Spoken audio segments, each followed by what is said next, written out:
quick update. My blender broke recently, That's and annoying. it's probably from overuse and because it was ancient. And We so love an ancient kitchen utensil can you just appliance. picture it like those ones that are off-white colored with like orange Oh my buttons and God, stuff? yes. Yeah. So Not the orange buttons, dude. yeah, so now that it is gone, rest in peace. Um, RIP. I want to replace it with something that's more convenient, not as bulky, and that's where the BlendJet 2 comes in. Hell yeah. The BlendJet 2 is portable, so you can blend up a smoothie at work, a protein shake at the gym, or even a margarita on the beach, which is Mhm. exactly how I plan to use it. Of It's small course. enough to fit in a cup holder, but powerful enough to blast through tough ingredients like ice and frozen fruit with ease. The BlendJet 2 is whisper quiet, so you can make your morning smoothie without waking up the whole house, or in my case, my morning margarita. It lasts for 15 plus blends and recharges quickly via USB-C. Best of all, BlendJet 2 cleans itself. Just blend water with a drop of soap and you are good to go. They have a ton of cool colors and patterns. Definitely need to add the Lisa Frank one to my cart ASAP because that just is such a cute, nostalgic blast from the past. Of course. Yep. So you can blend anytime, anywhere with the BlendJet 2 portable blender. And to get one for yourself, go to blendjet.com and use our code, which is GGS12, and you'll get 12% off your order and free 2-day shipping. Ah, yeah. Welcome, everyone. Welcome to Willkommen. Girls Gone Spooky. Girls Gone Spooky. Oh, that was good. I'm Olivia. And I'm Amy. Thank And we're God back. you're not an imposter. Oh yeah, it's really me. It is really you. Well, this is going to be our holiday part 2 episode. And a couple things. One, as we said last week, we're doing a continuation of our scary stories readout. And I think we're really going to maximize other stat holidays to continue with this trend because it's just like fun and kind of breaks up our normal programming a little bit, which hopefully you guys like. If you like it, let us know. If you don't like it, also let us know. And we can just revert back to our normal stuff. But obviously, we're still going to resume to our normal topics starting next week until probably MLK Day or something. Exactly. But in the meantime, I have a holiday, since it's technically still the holidays, it's still 2022. Happy New Year. I have a holiday themed joke. Oh, let's hear it. It's a quickie. It's a quickie. Are you ready? Mm-hmm. Okay. So the gingerbread man hurt his knee. And so he went to the doctor. And the doctor said, well, have you tried icing it? Come on, good one. It's good. Oh shit! It's a good one. I have this Pilates instructor who I go to when I'm at my dad's house sometimes, and she just always has like cute little quick jokes. And that one was so funny because my dad has like a not great knee, and so she says that at the beginning of the class. Then at one point she's like walks over. This is like 30 minutes later, walks back to him and asks him something like, "Oh, how is this for your knee?" And like kind of giving him a correction. And she goes, "Also, have you tried icing it?" That's funny. That's a cute one. It's a cute one. Like that. There's not quite as funny one that's also cute though. What kind of music do elves listen to? I don't know. Rap. That's so obvious once you say it. Oh my gosh. I am just realizing it's like the peak of anxiety to feel nervous that I'm not going to understand someone's joke. Yes. Oh, yeah. The first time she said the rap joke, I like actually didn't get it at first, and I was very confused. And then I was like, rap. And then I was like, oh, like presents. Yes. Fool. It really is peak anxiety, though. You're right. Mhm. Yeah. It's like if you wonder if you have anxiety, that's a good test. Truly, yes. Yeah. Okay, well, you are up first this week. I was like trying to potentially get the part 2 through 5 of the David story, the summer I met David. David. Oh my God. You promised us and you already broke your promise. Okay. David. Jesus, dude. Okay.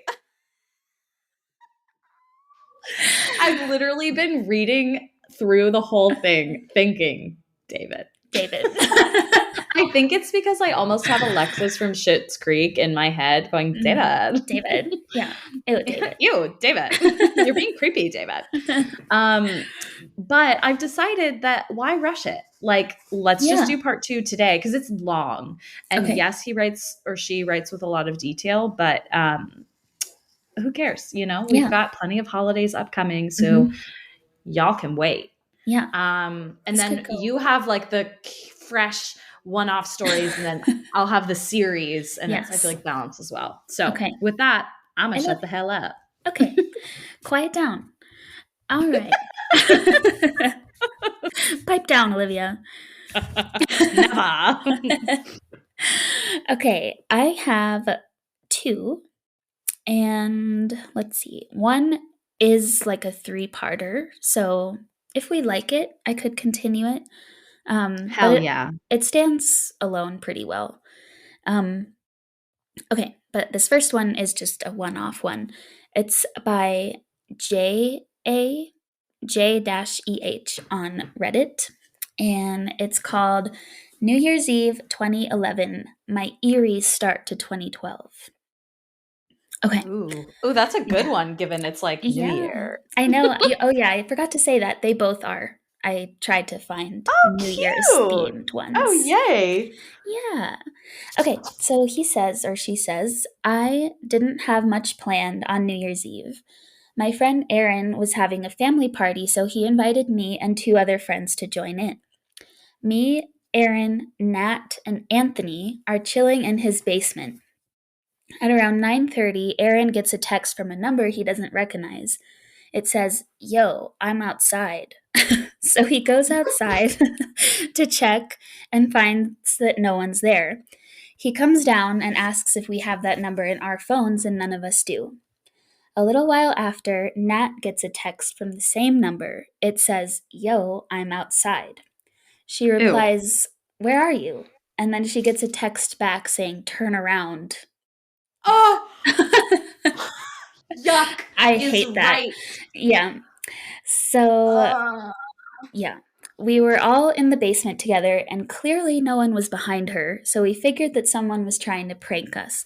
And keep in mind, they're all together, or at least that's the picture I'm getting. So it's not like one of them is secretly texting these things. So, at around 10:45, I get the text, "Yo, I'm outside," from the same number. So now I'm really curious and I want to figure out who this person is. I text back, "All right, I'm coming out." I promptly get a text back saying, "I'm already inside." Then why'd you say you're outside, bitch? Right. Yeah. He's playing mind games. Okay. Yeah. Fast forward to around 12:10. We're upstairs with everyone else watching the NBC New Year's show. I decide to text this person, "Happy New Year, love you, XOXO." Great idea. Yeah, poke the bear, why don't you? Yeah.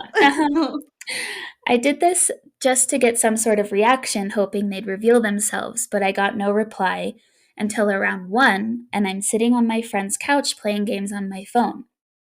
It said, "I'm waiting by your car." I didn't think too much of it. I just texted back, "What's my license plate number?" No. Yeah. It took a few minutes to get a reply which said, "You drive a Honda, right?" Big deal, lots of people drive Hondas. Around 1:30, I'm putting on my shoes to leave and I get another text. "I'm ready to leave now, are you?" Now, I can't lie, that was a timely text, so I got a little rattled. But I put on my shoes and went out the door. I had to drop Alone? off. Thankfully, his friends are still there, or her Okay, good, friends. good. I had to drop off Anthony and Nat, so they're together. So we walked to my car, and before going in, we checked the back seats and the surrounding area. Nothing in sight. We get in the car. Here's where things get creepy. Now, I could have. Now they're Yeah, gonna get creepy? I know, that's what I was thinking. It's already creepy. Mhm. I could have made a 3-point turn and drove out the way I came in, but I was too lazy to reverse. I drove straight, thinking that I knew the area well enough to make the proper turns to get out. I ended up making a right turn prematurely, and I quickly realized I made the wrong turn. It's a confusing way to write that. My phone vibrated in my jacket pocket, and I got a text. "You're going the wrong way." No. I was shook. I stopped on the side of the road. I was shook. That's the kind of way you delivery said we it. need. shook like with a fist. I was shook. I stopped on the side of the road. I wasn't lost or anything. I'm in the suburbs after all. I just made the wrong turn. I stayed put until a couple of cars passed me. I turned to the back seat and asked if Nat or Anthony were playing around, and they said they have no idea what's going on. So I try to put that behind me and continue driving. We come to a stop sign where we have to make a turn onto the main road. Anthony's house is on the left. I decide to turn right. As I'm driving, Anthony says, "What the hell are you doing?" I tell him I just want to see what happens. I drive about a kilometer up and turn into an empty parking lot in a plaza. I do a big circle and then come out the way I came in. I'm a little relieved at this point, so I pull out and head towards Anthony's house, and then my pocket vibrated again. "Stop with the detours, I'm still here." Here it is again. I was shook. Oh my god, no. They're wait. still Are shook. they in the trunk? Like where are they? This is kind of a not satisfying end because Okay. we don't know. But okay, this writer was shook. I turned off my phone Again. and left it at that. I didn't drive all the way home. I asked if I could chill at Anthony's for a bit, but I ended up sleeping over. What creeped me out was the timeliness of all the texts, but what sealed the deal was the punctuation and grammar. I know that sounds silly, but my friends don't text like that. But it said yo, Yeah, I'm outside. yeah, but the rest are like, "You are going the wrong way, period. Oh, okay. I'm ready to leave now, comma, are you?" Like, Yeah. correct grammar. So that one, I don't know, it showed up because I was looking specifically for New Year's stories, and that one showed up on every single one of the like compilations. And it's creepy, but I feel like it could just be a prank. Yeah, I but don't know. okay. It's like, when I first started driving, so I can't remember. It was like either in a training or something that was like about women driving alone, specifically like safety measures. And one of the things was like, if you think someone's following you, take 4 right turns. And if they're still following you, they're fucking following you. Yeah. Because obviously you just end up right back where you started. But if it's nighttime, like you'd see someone driving behind you, especially if you were going, like, he went on a detour like that to see if someone was following him, right? Or you would assume, or her, whatever. Yeah. But I don't know. It makes me feel like there was someone hiding in his trunk. Yeah. Because if they were in the trunk with a GPS on. Right. They would know. Ew, dude. Yeah, and they knew what kind of car they drove. Yeah. You drive a Honda, right? Yeah. They're just waiting in the trunk of the wrong Honda. Right. That's such a common make. Yeah. have a Oh God. Honda Civic? There's like 5 on one road. Yeah. All the Who same color. knows? Yeah. But thought I'd share that one. Oh, I like that. That was good. Okay, now I have part 1 of, I think, 3 parts so far, and this one is Okay. still coming out because it's about Ooh. this New Year's Eve. So, Oh. yeah. Okay, it's by The Eagle Strikes on Reddit. And it's called In 8 Days, I Will Wake Up in 1999 and Relive the Past 23 Years. So this was written, 8 days before New Year's Okay. Eve of this year. Okay. Okay. I'm trapped in a perpetual Groundhog Day, but it's more than a day. The world feels a little grislier with every reset. I've always known that some sort of higher power was the architect of my eternal torture. What other explanation could there be? But I no longer simply know of that power, I've seen it. Let me rewind. I'm used to doing that after all. I don't know how many times I've relived the past 2 decades, enough times to slowly go insane. I've done some crazy shit in a manic attempt to break free. I actually thought I could end the cycle by altering the course of the future. During the present iteration, I haven't really bothered. I'm tired, so you're experiencing the natural course of events, I suppose. Let's just say there was an iteration in which I invested wisely, became a billionaire, and spent my riches on changing the landscape of the world. That's nice. Yeah. I even paid extraordinary amounts of money to scientists who promised they could uncover the secrets of the universe. I thought they could fix whatever had happened to me. The problem is that I don't think they ever truly believed my story. They Well, didn't yeah. really, yeah, I wouldn't either.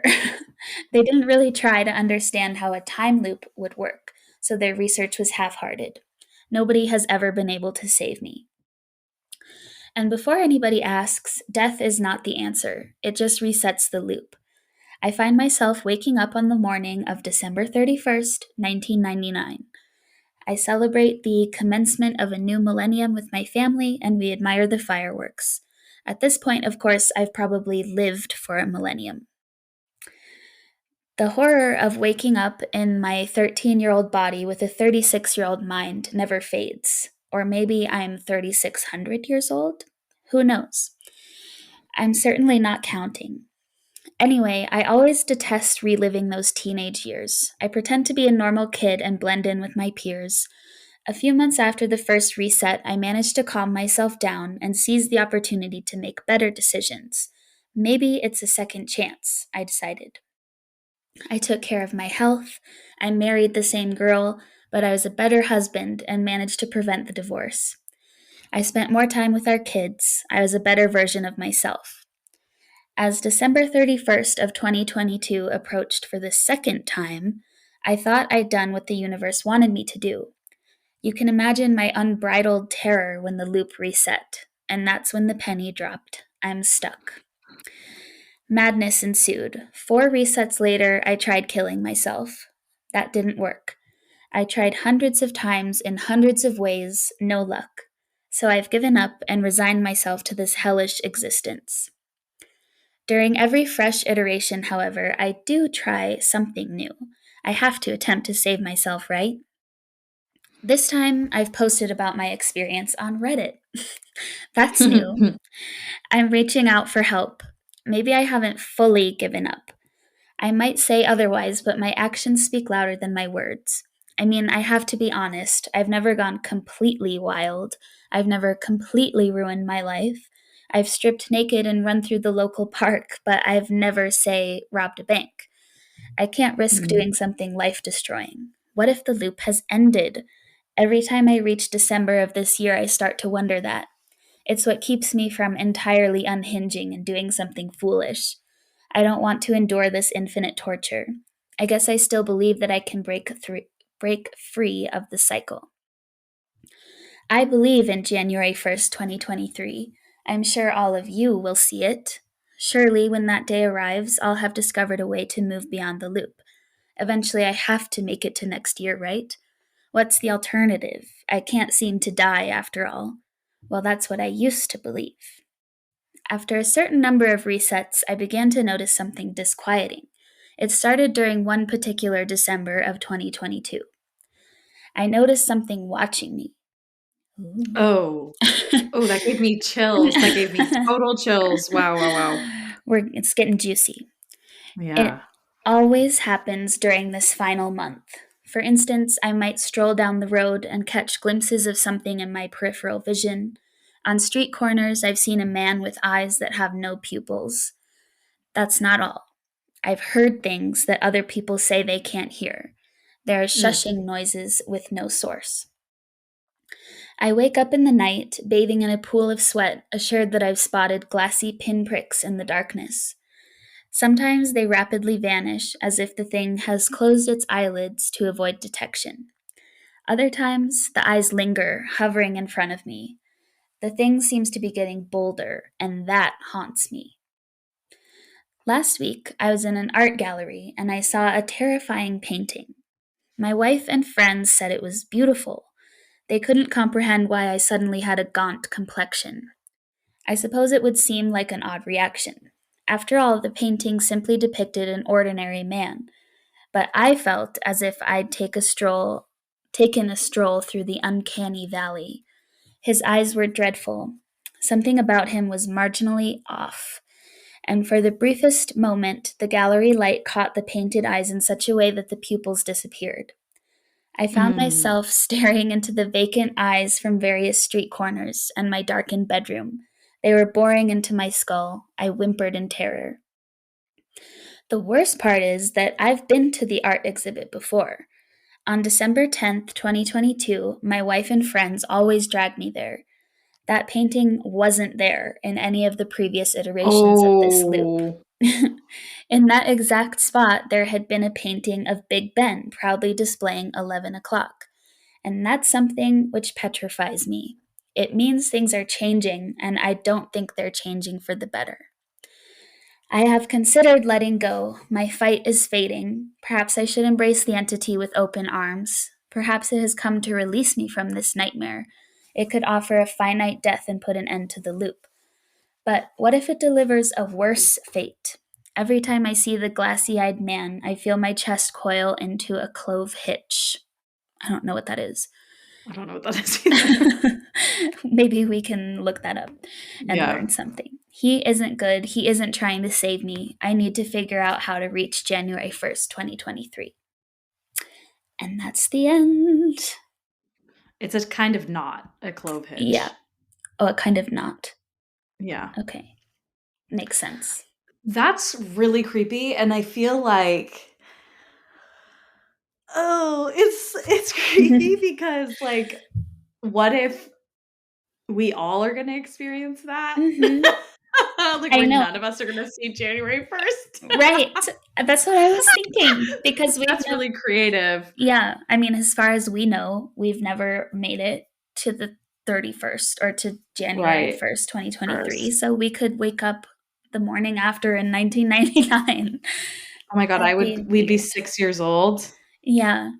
Oh. I'm good. I don't need to relive those years. I'm good. No. But yeah, I don't think. Would you change anything? What would your New Year's resolution for 23 years be? Oh God. Probably like to stand up for myself. Like I just don't think I did that until I was like kind of grown, like Yeah. college probably. That's a good one. Yeah. What about you? Probably something similar, but I still don't do Yeah. that. So could learn that earlier.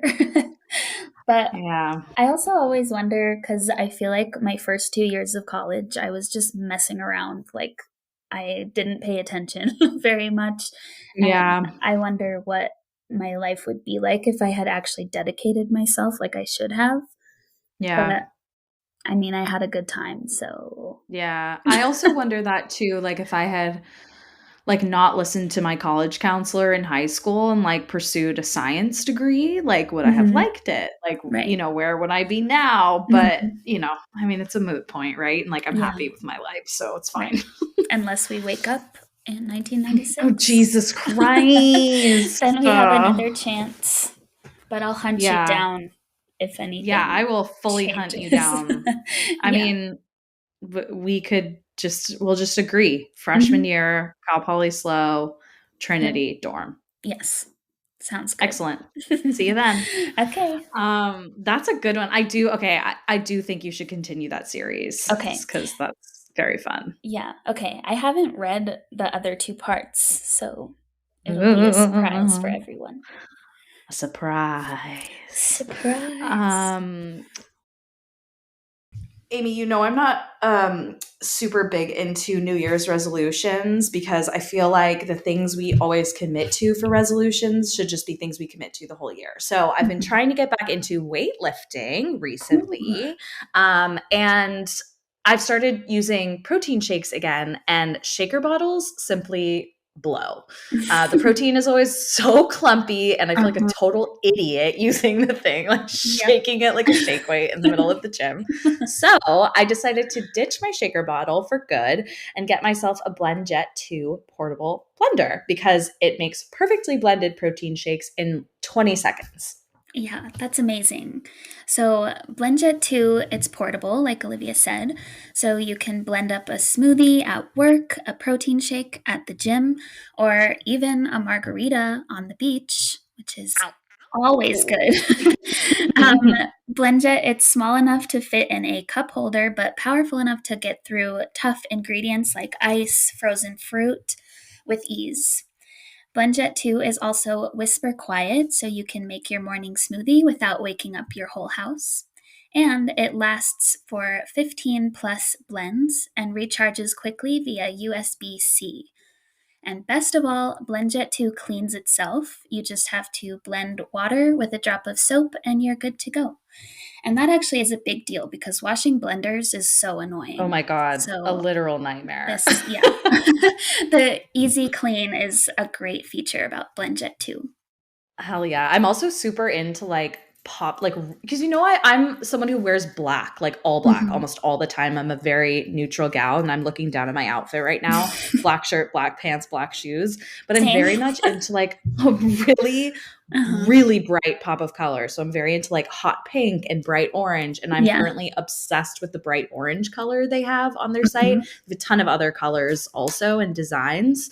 Cute, like, partnership ones with Disney and stuff. So there's no other portable blender on the market that comes close to the quality, power, and innovation of the BlendJet 2. They guarantee you'll love it or your money back. So go to blendjet.com and grab yours today. Be sure to use the promo code GGS12 to get 12% off your order and free 2-day shipping. Okay, is it my turn? It's your turn. Yes. Okay. So, as a reminder of what happened last time on the summer I met David, so it's a little girl. Yeah, little girl. She's the youngest. I think she's the youngest and the only sister in the family of boys. And she goes to play alone under this bridge area where she's like not supposed to be alone. She meets this little boy, David, whose dad is some sort of like, it sounds like migrant worker of some kind. And they become super fast friends. It's very unclear at the end of part 1 if he was an imaginary friend or if something else was maybe mimicking him in some way. Because, there's like a couple creepy situations with like very poisonous or venomous animals where David insists it's fine, even though the little girl knows it's certainly not safe. Her parents kind of find out at one point and then freak out, and she and David go running off into a cornfield. Her brother follows, and then finally her brother catches up to her, grabs her, and then sees something terrifying. And it turns out a little bit later, we find out that that terrifying thing was David, or something that looks like a drawing that the little girl did of David, but with no eyes, which is very creepy. Very.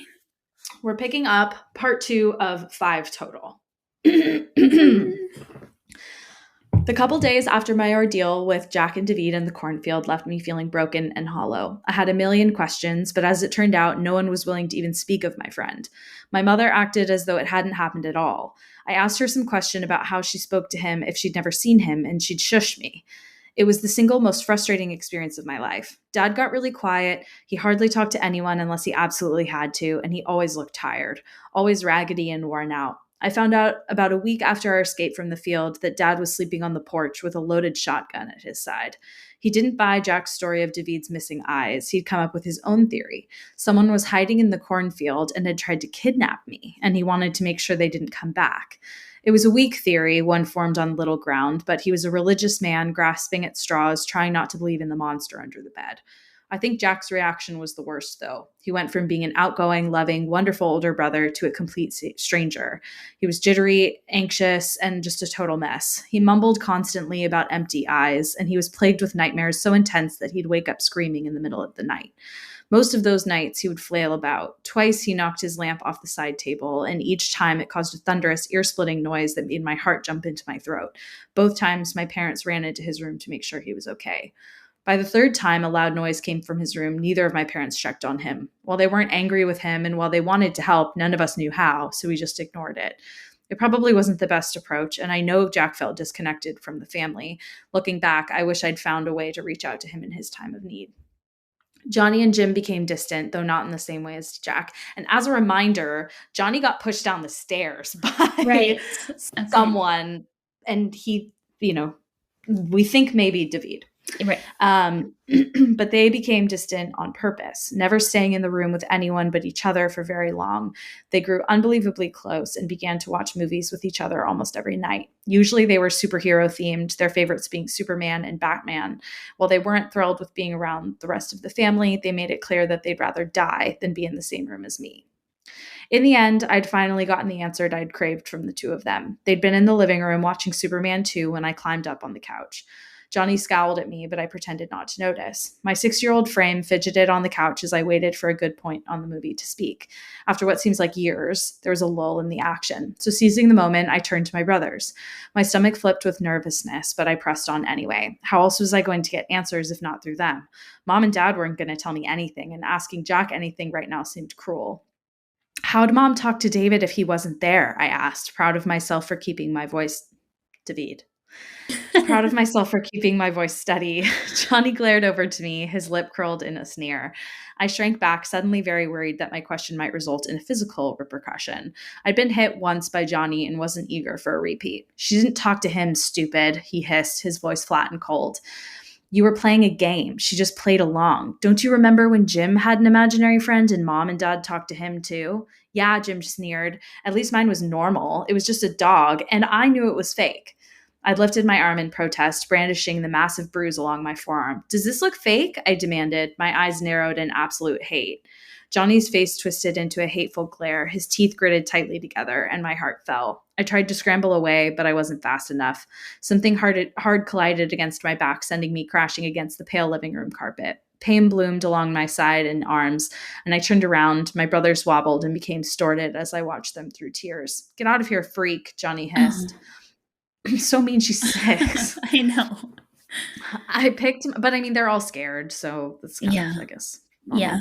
I picked myself up and did as I was told, wiping tears away from my eyes with the sleeve of my shirt. I cried that night, like most nights after David's disappearance. Despite knowing it was wrong because of all the pain he'd caused my family, I missed him. He'd been my best friend. He'd made me feel better when Johnny broke his arm, and I knew he'd make me feel better about Johnny pushing me. My 6-year-old mind wasn't capable of understanding what was going on. I couldn't believe that David, who had seemed so very real to me, was imaginary. I couldn't accept that no one else could see him. I couldn't understand why Jack was so sad and frightened. My loyalty to my best friend hadn't faltered. I was positively convinced at the time that David hadn't meant any harm. I fully believed that he'd only pulled me into the cornfield because he was frightened of my dad, an understandable reaction. My father was scary when he was angry, something that admittedly didn't happen often. At the time, it never crossed my mind that he'd actually tried to kill me twice. I never pieced together that he knew both the black widow and the coral snake were venomous. The days dragged on, and I fell into a deep depression. Eating and sleeping became hard. I was no longer in love with the outdoors, and I was actually looking forward to the start of the school year. It was a welcome change from being stuck at home all day with siblings who were either broken or completely hated me. And the only person that had remained unchanged by the events was Joey, and he was simply too young to have developed resentful feelings towards me. Our family seemed entirely broken, and I felt that I was to blame. I tried to fix this twice. My first attempt happened at dinner time exactly 1 week after my escape from the cornfield. I'd waited for everyone to sit down and begin eating before I announced that everything was okay, because David did have eyes. Everyone fell silent. Johnny and Jim glowered at me, and my mother told me that David wasn't appropriate dinner conversation. Jack broke down and left. My dad announced he wasn't hungry and retreated to the back porch. I excused myself and went to my room, where I continued to brood, feeling worse for having broken us further. My second and last attempt came the following day. It was Sunday. We were on our way to church, and I suggested, in all my 6-year-old wisdom, that we take our concerns to the priest. My father locked on the brakes so hard I thought I might fly clear to the front seat. My mother glared down at me. I thought Johnny was going to skin me alive the way he stared.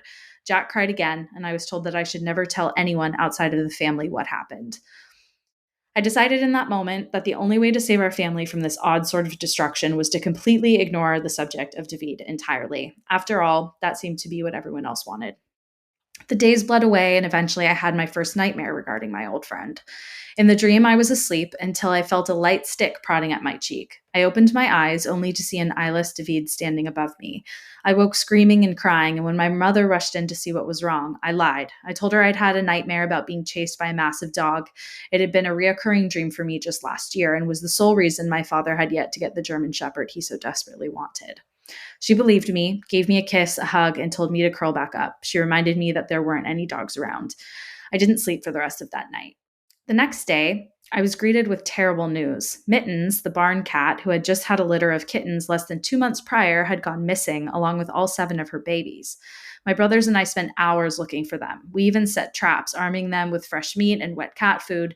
It took a solid 3 days for Jack to decide that a coyote or a fox must have gotten to them. I was devastated, but I kept my sadness to myself, not wanting to burden anyone in the family with it. I'd learned over the course of the last week and a half that no one was interested in my problems. It was the sort of despondent revelation that filled me with a sudden sense of haplessness. My world, once so small and safe, had been shattered, leaving in its wake something ugly and raw. The next few days went on as normal. I took the pictures I'd drawn of David and I threw them away. Without my chatter and the reminders that used to hang from the refrigerator, the family began to feel normal again. Dad started sleeping in bed. Mom stopped walking around with that wide, delusional smile on her face. Jack even had a few days in which he didn't cry, and he even laughed. Johnny and Jim were still distant, but they stopped trying to push me around so much. Joey never changed. He remained the sweet toddler he was, too young to understand much of anything. It was nearly a full 2 weeks after David had disappeared that our family started to mend. Saturday morning had started as it usually did. Jack, Dad, Jim, and Johnny were out on the farm doing whatever it is they did. Mom and I were inside. She was washing dishes in the kitchen. Joey was playing on the floor beneath the kitchen table, reciting the colors of his toys to himself. Cute. I was in the living room, dusting, my least favorite job. The front door slammed and rapid footfalls echoed in the hallway. I assumed it was Jim, who often sprinted through the hallway, rounding the corner and sliding to a halt in front of Mom as she stood at the sink. He'd usually ask her for water or lemonade to bring out to the boys while they worked. I peeked around the corner, bored, and looking for a reason to abandon my post. I hoped Mom would ask me to get Jim whatever it was he wanted. And Mom must have thought it was Jim too, because she dried her hands and was waiting, leaning against the counter. She stood looking dumbfounded as the footfalls stopped, but no one entered the room. Curiously, she stepped over to the hallway to look. I watched as she paled, blue eyes widening. She wiped her hands nervously on her apron and moved back to the sink. Curiously, I stepped into view. "Who is it, Mom?" I asked. Jim must have run back outside," she answered. "The door only opened once, and I never heard footsteps back to it," I countered, the words out of my lips before I could stop them. Mom's lips pressed into a thin line. Her eyes shone with an odd mix of fear and anger. "What are you supposed to be doing right now?" she demanded. I shrank away. "Cleaning," I answered, my voice defeated. "Then I suggest you get to it," she snapped as she submerged her hands once more into the soapy water. I spun around, intent upon going back to my work before I was yelled at, but a sharp cry of pain caught my attention. My mother pulled her hand back. Blood trickled down her hand into the soapy water, staining it red. My eyes widened. "Son of a bitch," she shouted. I gasped. I'd never heard her swear before. She was such a soft-spoken, sweet woman. It sounds stupid, but I didn't know she knew how to swear. "I thought I put all the knives up." Quickly keeping pressure on the deep cut along her pointer finger, she rushed out of the kitchen and towards the downstairs bathroom. I could hear her fumble with the medicine cabinet as I walked closer to the sink. The large knife block that my mother kept just to the left of the sink had toppled over, and 3 knives had fallen into the soapy water. I pulled them each out, careful not to cut myself, rinsed them off, and placed them back in the block. "Jasmine," my mother called from the other room. "Come in here. I need help getting this Band-Aid open." I glanced over to Joey, deciding whether or not I should take him with me. I stared at him as he walked from toy to toy. It was too risky to leave him alone. I walked toward him, arms out, trying to get him to come to me. "Now!" my mother shouted from the bathroom. I jumped and scurried down the hallway, deciding that he couldn't get into much trouble in the few seconds it would take to open a bandage for my mother. I pulled the paper apart and took the protective layer of plastic off before handing the massive bandage to my mother. She took it and placed it over the top of a huge gash before wrapping it all in what my father referred to as people tape. It was some sort of medical tape used to keep water away from bandages and to keep gauze in place. We used it frequently on the farm. I dashed back into the kitchen, my heart beating out of my chest as images of my brother getting past child locks under the sink where we kept the bleach danced through my head. But as I rounded the corner, my eyes landed on the toddler who sat under the table playing with a small blue block. He repeated the word blue over and over, and I smiled, feeling stupid for having been worried. I scolded myself inwardly for being so silly. I'd allowed myself to get sucked into Jack's delusion. I'd somehow convinced myself that something nefarious was happening when in all reality, Jim had likely come in and run back out and the knives had probably just fallen over. It wasn't until I made it all the way back to the sink I saw the glowing red dot on the stove. My heart sank. I made my way slowly over to it, and all the burners had been turned up as high as they could go. Joey was too short to reach it. None of my brothers would have done that. Neither I nor my mother had done it. Nausea swept over me as I crossed the room and turned each of them off. I should have told my mother, but she was visibly shaken from the recent happenings and I didn't want to worry her more. Besides, she was only going to ignore it the same way she had ignored everything else. When she came back into the kitchen, I only gave her a small smile. "I'll finish the dishes," I offered. Her features softened. "Thank you, Jazzy," she answered. I spent the next several hours on edge and jumpy. Suddenly, I was unsure of everything. I couldn't convince myself that David wasn't the entity Jack thought he was. I felt like my eldest brother, constantly looking over my shoulder, waiting for something bad to happen. But hours passed, and nothing happened. Eventually, I managed to put the thoughts out of my mind. Lunch came and went. The boys showered and changed into regular clothes.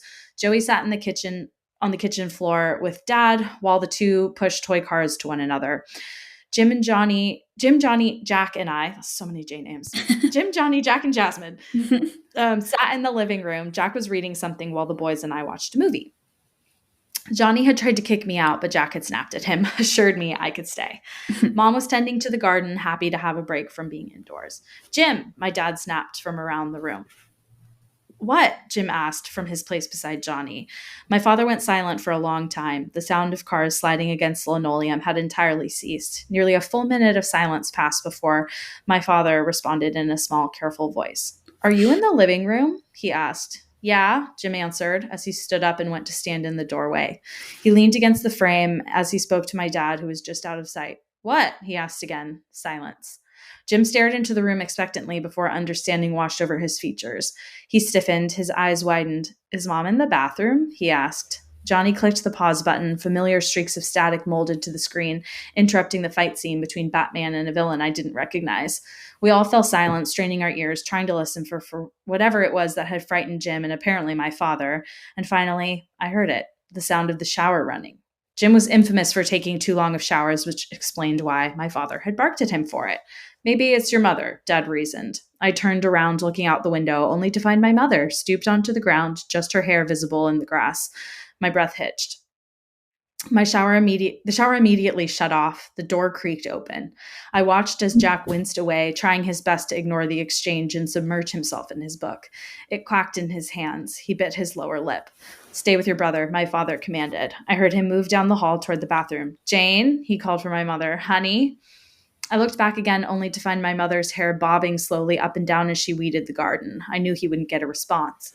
The footfalls ended. "Who is it, Dad?" Jim asked. Silence that seemed to last forever filled the home. "No one," Dad answered. I jumped with the sound of his voice, goosebumps rising along my arms. I stood up and made my way to the bathroom, shaking off Johnny's protests and squirming past Jim as he tried to physically stop me.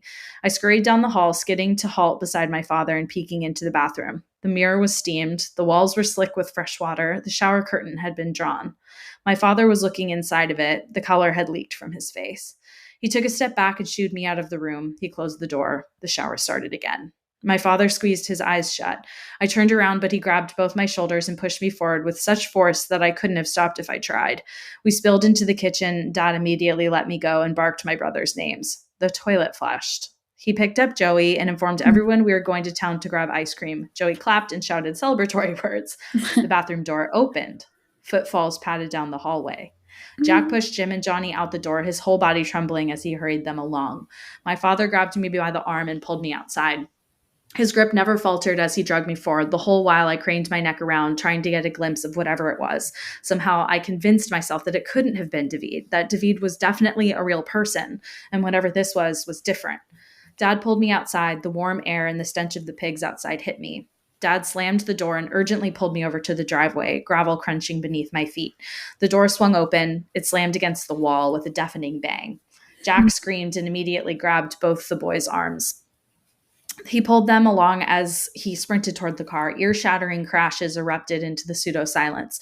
Over and over, the door swung wildly, slamming shut and bouncing against the wall. "Jane!" my father shouted as my mother rounded the corner, heading toward the front door. "No one's inside." His voice shook as he screamed the words. My mother's eyes widened. She dropped her spade on the ground and headed towards us, her gait swift and clipped. I opened the car door and was immediately hit with smoldering heat. My father almost always let the air conditioning run for at least 10 minutes before putting Joey in the car, but today was different.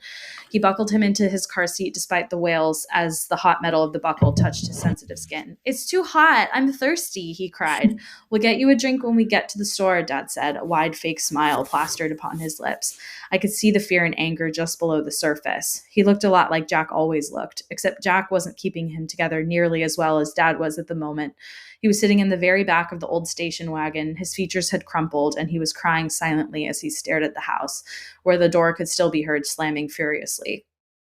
I don't remember being scared in that moment. I could see the fear on everyone else, but my mind couldn't process what was happening. I sat quietly, stunned, unable to function or speak or even move. I simply receded into myself. My dad peeled out of the driveway, leaving the home behind us, and I think he hoped the few hours we'd be out would see everything return to normal. We got ice cream first, as promised. My father bought Joey something to drink as well as a small vanilla cone. Then, despite the fact that we couldn't really afford it, we went out to eat.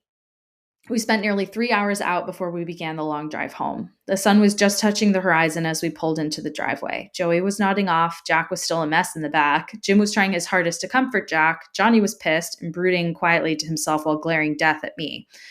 I was busy watching the home for any sign of a moving door. I saw it before it hit the car. Bang! My window cracked with the force of the heavy metal. My father swerved and nearly hit the light post. My mother shrieked. Jack burst into tears, and so did Joey. I stayed motionless. The spade my mother had been using to garden earlier had come hurtling toward me. Had my window been down like it usually was, it would have likely driven straight through my skull. Dad, can we please stay at a motel or can we grab the tent? Can we sleep anywhere but here? Johnny begged from the back seat. I turned around to meet his gaze. He looked like he'd aged 10 years in those few moments. His eyes were puffy and red from crying. His skin was blotchy, and I didn't recognize him as my brother in those moments of terror. "I don't have any money." I could hear the defeat in my father's voice as he spoke. "Then the tent?" Jack begged. "Please, Dad, please, can we get the tent?" There was a certain urgency to his words that I had never heard before. A kind of fear that I hadn't known existed in adults swept over him. "Dad, please." Yeah, my dad answered, nodding his head. "Yeah, Jackie, we can camp for the night. I'll call up Steve while we get our stuff together, see if he isn't willing to drop by and do chores for the next few days. Everyone go inside, pack up your clothes, and get together the coolers. Pack food that won't go bad. Grab all the bottles we have for water and fill them." His instructions were given in a way that left no room for arguments. His eyes landed on Joey. "Jack, you stay out here with Joey," he instructed. "Jazzy, Johnny, Jimmy, you guys all go upstairs and stay together for the love of all things holy." He locked eyes with Johnny. I mean it. Don't any of you go anywhere else without the others. You understand me? Mom and I will go to the basement and get the camping gear. Everyone nodded. I could see the shame on Jack's face. Not only had Dad called him by his old nickname, but he'd given him the task of looking over Joey. Everyone knew it was just so he didn't have to go inside. He was so broken already, I don't think anyone trusted him to keep himself together long enough to do anything. We piled out the car, and Jack grabbed Joey and set him atop the car while we all filed inside. We didn't notice the water until we got to the far end of the hallway connecting to the kitchen. There was what I thought to be a large puddle in the middle of the floor. It took until I heard the faucet to understand what had happened. The sink was on. Judging by the flooded kitchen, it had likely been on the entire time we were gone. Our shoes slipped and slid as we walked through the kitchen, looking around entirely dumbfounded. My father turned the sink off, but it didn't stop the noise. Jim was the one to peek down the side hall to the bathroom. The bathroom's flooded too, he announced. My mother burst into tears. This doesn't change anything. Get upstairs, get your stuff together, Dad insisted. We fled upstairs only to find fresh puddles leading into the bathroom. Someone had plugged the drain in the sink and the tub and turned them both on. The bathroom and part of the hallway was flooded. It would be a miracle if the living room, the room directly below the upstairs bathroom, wasn't completely soaked. While we gathered our things, my father gathered the tent and camping equipment in the basement. My mother mopped. She cried the whole time. Finally, we had gathered everything and headed outside. The last noise we heard before closing the door and locking it behind us was the sound of the kitchen sink turning on. Okay. Our drive to the woods, just a few miles away, was entirely silent. We lost something that day, something so much more than a good night's sleep or the convenience of having a refrigerator and microwave at our disposal. We lost our will to fight. We lost the upper hand we'd once had. We'd lost the battle, and whatever was in our home knew it. It was for this reason that the next days passed in a haze. We went to bed, we got up, we ate, we got dressed, we sat around in the woods. We didn't speak. We ate again. We sat around silently. We ate again. We slept. This went on for 3 days before my dad decided he couldn't take it anymore. His fear had melted away, leaving on anger and aggression in its wake. Despite my mother's tears, Jack's pleas, and Johnny's refusal, we went back on the third night. My father insisted that we wouldn't be driven from our own home. I wish we'd just left the whole fucking place behind. The house was flooded, yet again, and the wood flooring had become waterlogged and swollen. The sinks had been shut off and drained, and somehow that was more frightening than anything. We all helped my mother mop up the mess. She still cried. I wanted to sleep downstairs or in the room with Jack and Jim, but my father refused. He insisted that if we ignored this presence, if we prayed, if we acted as though nothing was wrong, it would go away. Jack didn't believe him, and he made this very evident. For the first time in my life, the night ended with screams, but it was all for naught. My father won the argument, and eventually I was sent off to bed. I don't know how, but eventually sweet oblivion pulled me down. Something slick and wet touched my cheek. Oh no. Jasmine, came the whispered call. My dream world shattered, giving way to the darkness that had encompassed my room. The sun had long since died along the horizon, and the timed nightlight I had on my desk had turned off. The moon and stars were hidden behind clouds. The room was completely dark. And then it wasn't. For no discernible reason, the floor lamp across the room clicked on. Light flooded the room instantly, causing me to cringe away. As I slowly blinked away the pain and tried to focus, I became very aware that something was wrong. There were small puddles in the middle of the room. At first, while I studied them, my brain wouldn't allow me to fully comprehend why this was significant. Water, puddles, footprints. Suddenly, I couldn't catch my breath. Understanding hit me all at once, and the familiar urge to vomit filled me. I opened my mouth, intent upon screaming, but I couldn't force any noise to leave me. My hands shook and my bladder emptied, hot liquid spilling down my legs and puddling beneath me, soaking into the sheets. The pungent odor immediately stung my nose, causing me to gag.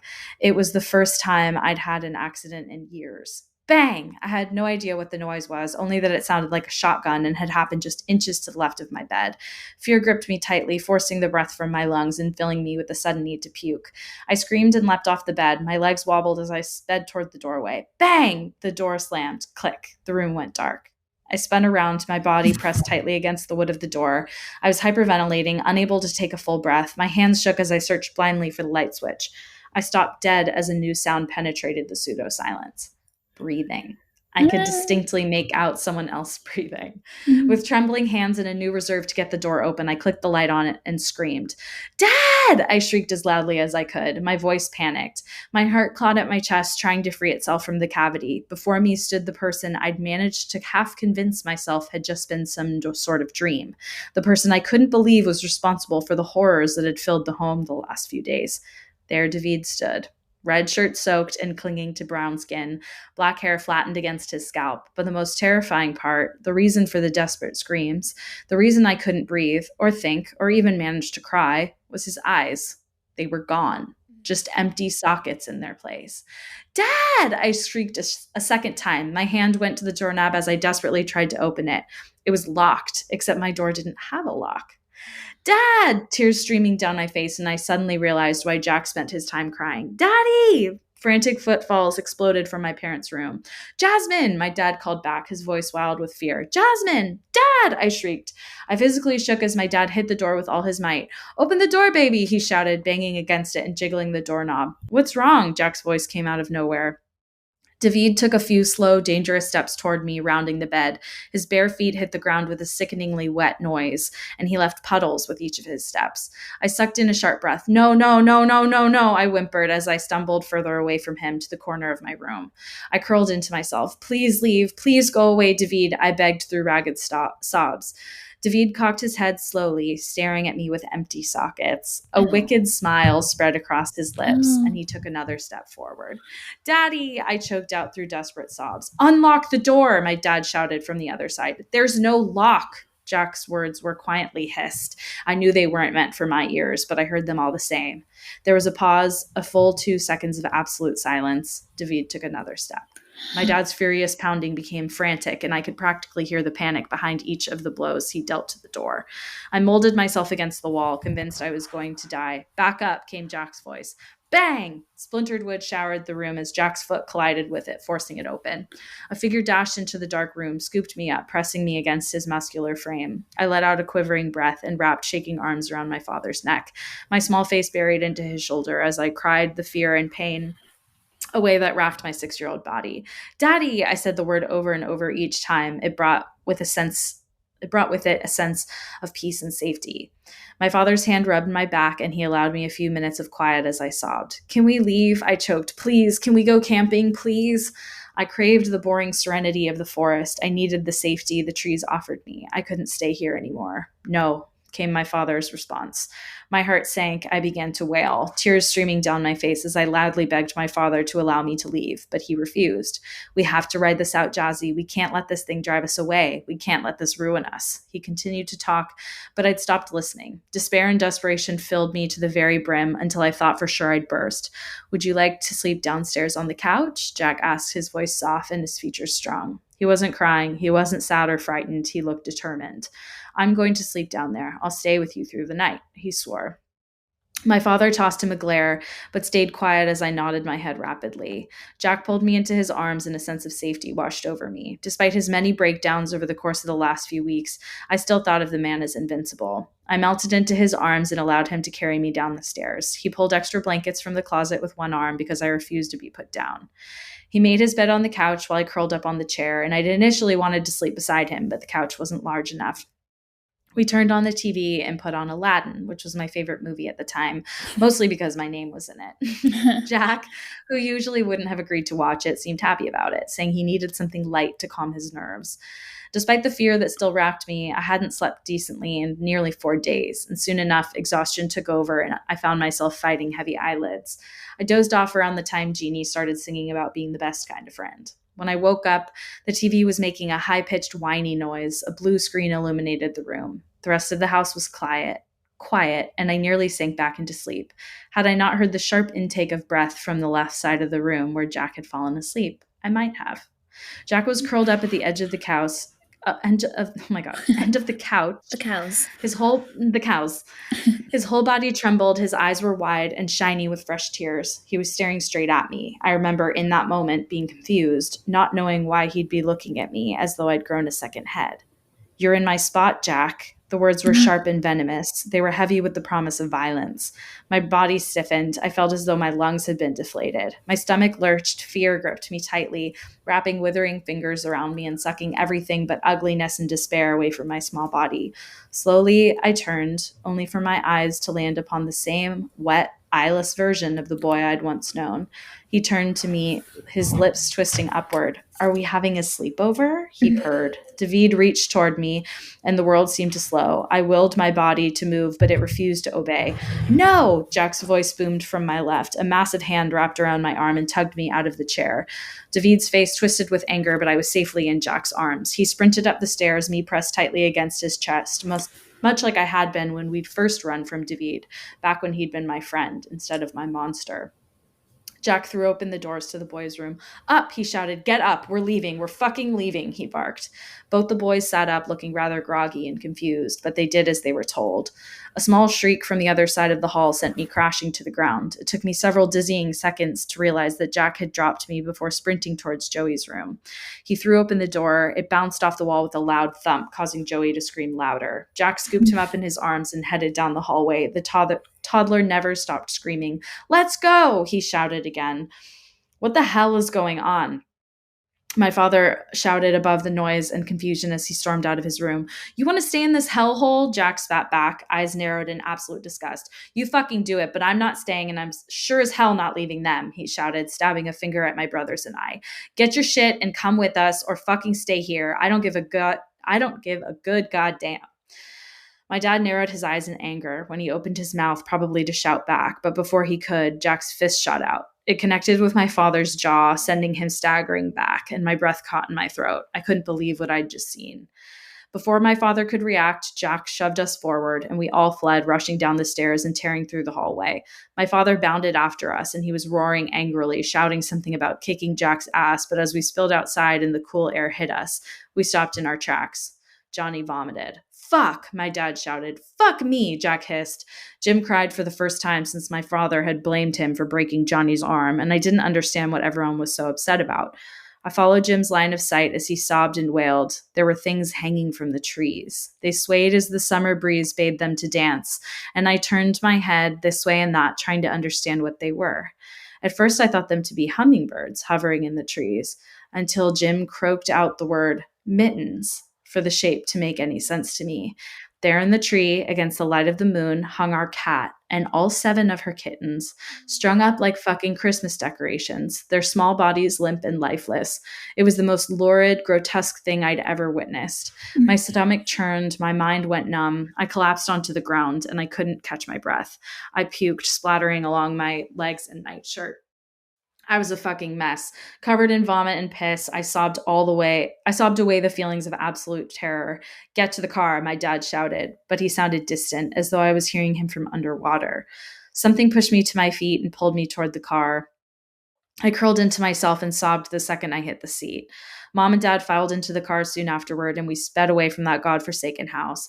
There was a lot of shouting happening, but I couldn't focus long enough to understand any of it. I tried to piece together everything I knew about the situation. Mittens and her kittens were dead, and David had done it. David was dangerous. I knew this because he scared Jack and Dad, the 2 strongest and bravest people I knew. David was haunting us. David wasn't human. David wanted to kill me. These thoughts ran through my mind long after my father had parked a car just outside of the woods we had escaped to prior. They ran through my mind as the family tried without success to sleep in the cramped vehicle. They ran through my mind until a single word, spoken in a terrifyingly familiar voice, broke through the silence. "Jasmine?" We had been huddled in the car, holding tightly to one another as we tried to cling to thoughts of safety. David shattered all that. A sense of cataclysmic doom that settled over us as we stared back at the sopping wet boy. I felt as though the ground had been pulled out from under me, as though the world were no longer real or solid. I felt wronged, destroyed, violated. It was an odd sensation, but one well-deserved, I thought. We'd found a haven, a place of safety, a home in the forest where we thought the monster that had systematically demolished our lives couldn't reach us. And yet, here he was, standing just inches away from my window, hand on the cracked glass, empty sockets staring out at us. That's so scary. And that's only part 2, Oh baby. my God. How will it end? What does he want? Uh, You I'm gotta wait till MLK Day to find out. I can't wait. You're gonna Yeah, have to. I know they said like he wants to kill Jasmine, or so they Mhm. think. But Mm-hmm. is that all? Like, why? Seems like not. Yeah, what's going on, David? Like wanting to destroy the house. I don't know. Maybe something happened. Maybe David was alive at one point and his dad died or something and wants Right. revenge. Like maybe he thinks it was their fault, or I don't know. Yeah. I don't know. Creepy. I like that story though. It's good, isn't it? Mm. And I feel like this could be made into a movie, like very easily. Yeah, I could picture that easily. Yeah. All the Very much like Conjuring style. Yeah.